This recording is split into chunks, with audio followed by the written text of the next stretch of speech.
Hola amigos y amigas, bienvenidos al cuarto capítulo de cómo contar cuentos de forma divertida para niños.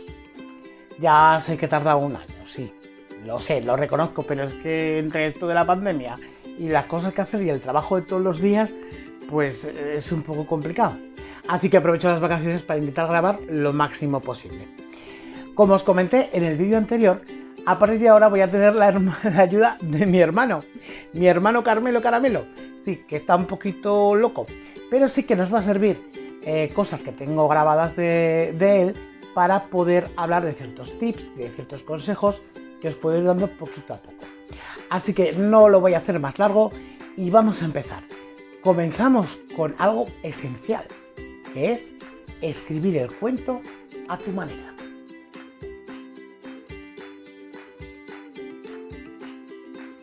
Si tienes la capacidad de leer bien, pronunciar correctamente y te gusta coger un libro y leerlo tal cual, pues puedes hacerlo.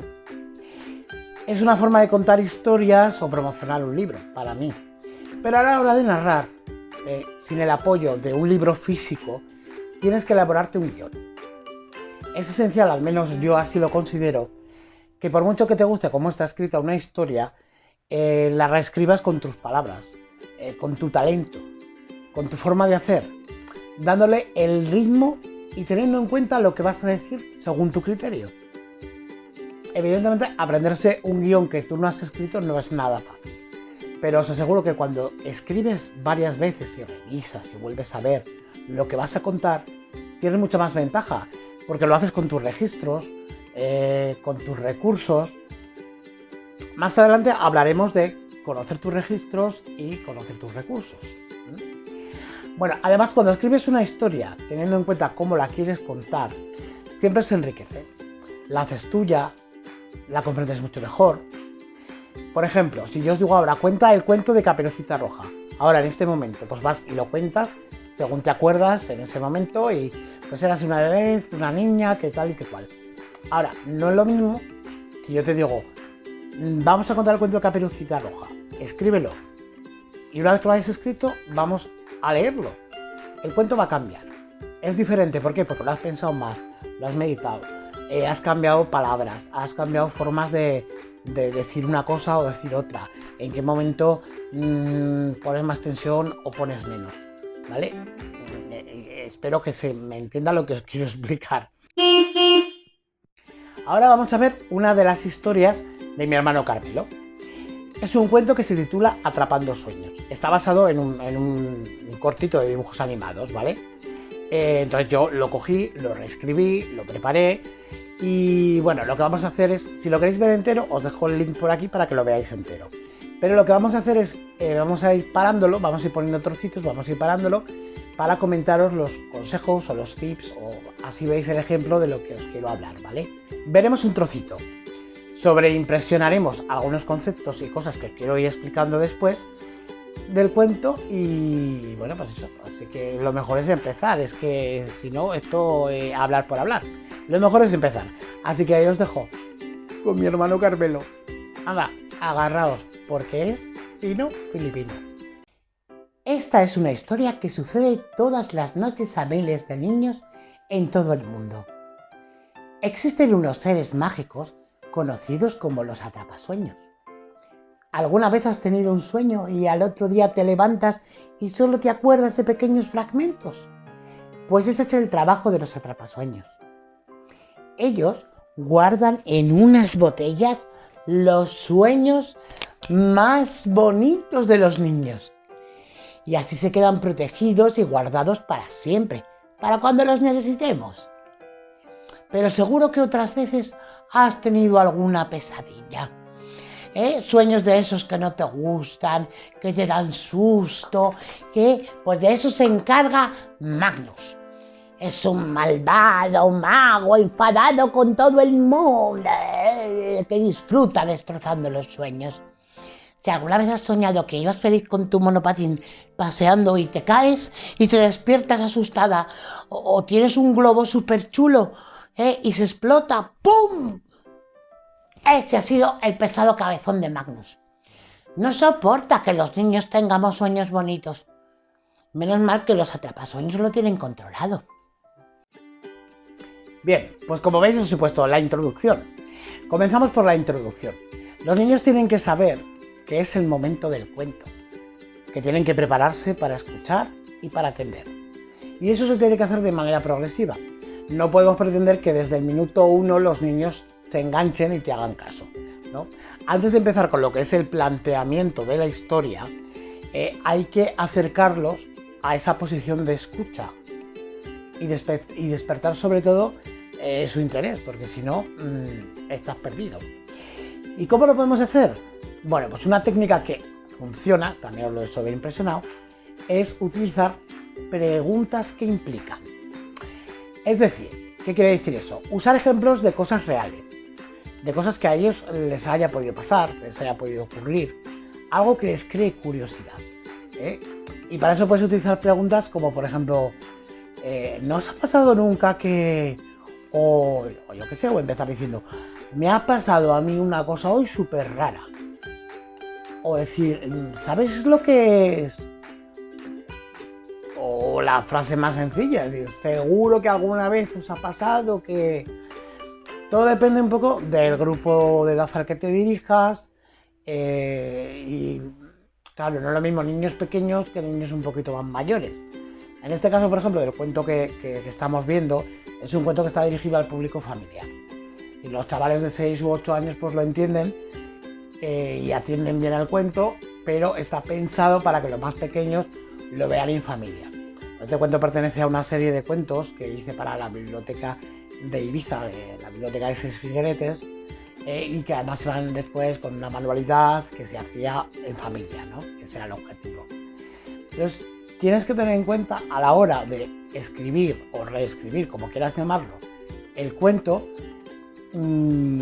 tienes que tener en cuenta el público al que va dirigido, ¿vale? Y además sí que tienes que tener la suficiente capacidad de adaptación para lo que te pueda surgir. Porque a mí me ha pasado muchas veces que yo he ido a contar cuentos seguido al mismo sitio y de repente tienes un público de 6, 7, 8 años que utilizas una forma determinada de contar cuentos y ese día resulta que te viene el niño de 3, 4 y 5.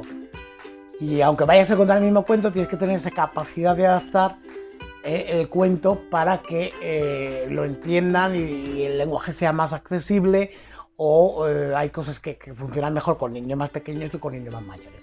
Entonces eso también lo iremos viendo más adelante, ¿vale? Otra de las cosas importantes es diferenciar a los personajes. En una historia siempre hay varios personajes, pero lo más importante es que siempre hay un protagonista, al que hay que presentar siempre bien, hay que presentarlo correctamente para que se entiendan, porque ese personaje es el que va a ser el que haga que los niños se sientan identificados con ese personaje, ¿eh? Siempre vamos a tener un antagonista o el malo de la historia, siempre vamos a tener personajes secundarios, pero es importante diferenciarlos. Y a la hora de escribir el cuento, tienes que pensar también cómo los vas a interpretar, ¿sabes? Tienes que darles unas cualidades para que se diferencien, porque tú eres uno solo, pero vas a interpretar a diferentes personajes, ¿vale? Mira, lo mejor es que miréis un poquito más del vídeo y veréis. La reina de los atrapasueños se llama Tania. Ella se encarga de guardar todas las botellas de los sueños y de organizar el trabajo de los atrapasueños en cada punto del mundo. Un trabajo muy importante que la mantiene muy ocupada. Pero ella siempre sacaba un ratito todas las noches para ver los sueños de Mateo, el protagonista de nuestra historia. Mateo era un buen niño. Ayudaba siempre a los demás, escuchaba en clase, se portaba bien en casa, estudiaba y leía muchísimos libros.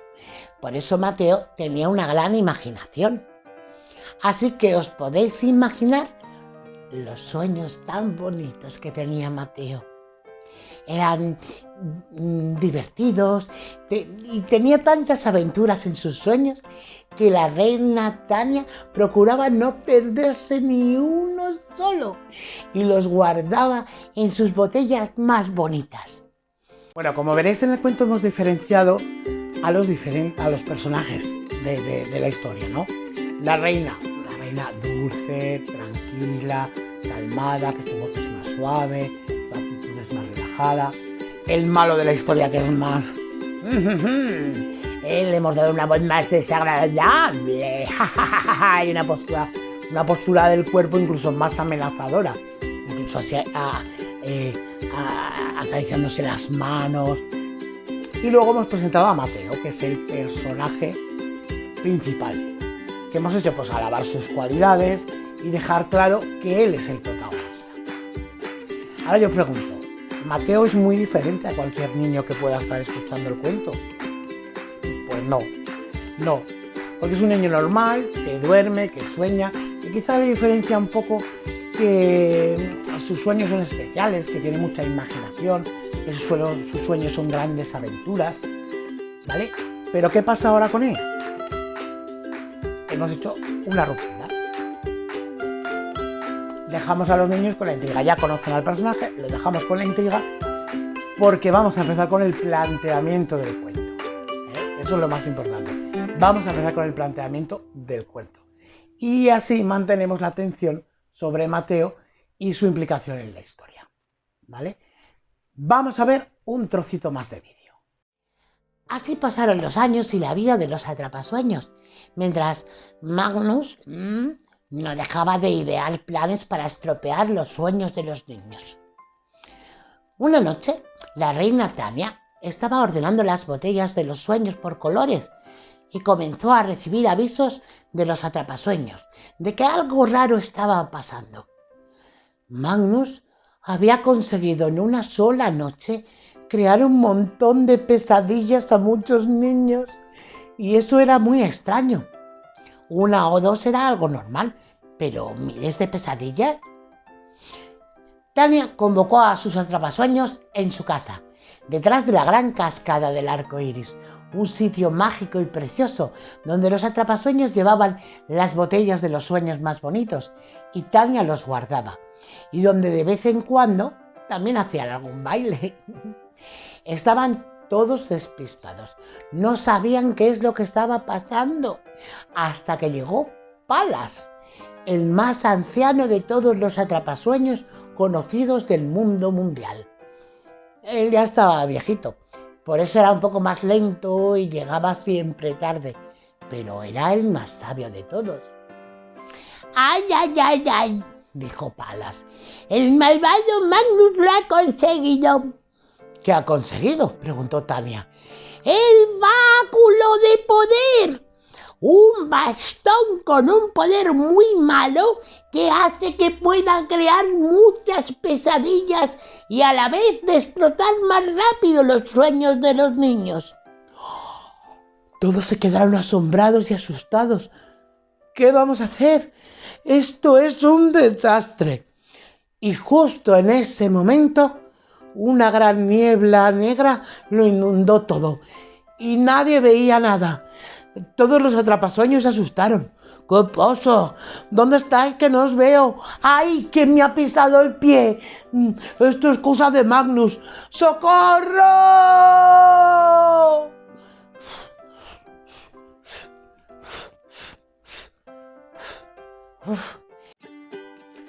Como veis, hemos presentado lo que es el conflicto, el problema, la clave que genera que después ocurran cosas en el cuento.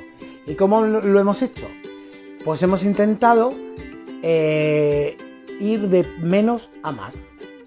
Hemos intentado poquito a poco ir subiendo el tono, ir subiendo la velocidad para llegar a un momento en el que ¡pum!, hacemos una ruptura.